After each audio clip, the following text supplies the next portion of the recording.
Morning বন্ধুরা, আসলে সকাল সকাল ওয়েলকাম। আসলে সবাই খুব ভালো আছেন, আমরাও ভালো আছি। চান ধান কামার হয়ে গেছে, মেয়েরও হয়ে গেছে। এখন ঘড়িতে বাজছে 11টা। সব কাজ টাজ করে নিলাম, খাবার দাবার সব রান্না করে দিয়েছি। বরকে টিফিন নিয়ে চলে গেছে ডিউটি।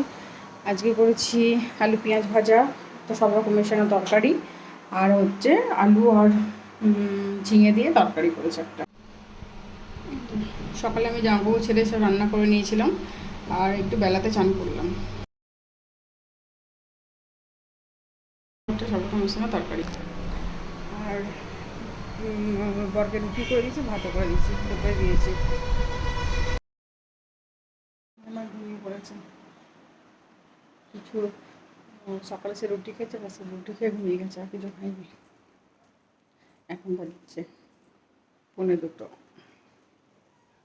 চলে এলো মেয়ে আর বর। ঠিক আছে, রাতে আলুর তরকারি করবো আর রুটি করবো। আটাটা মেখে রাখলাম আর আলুর তরকারিটা কেটে রাখলাম, বসে দিয়ে এসেছি। রাতে খাবার হলো রুটি আর আলুর তরকারি। টাকাটা নিয়েছি, নিয়ে আমার ঘুমিয়ে পড়েছে।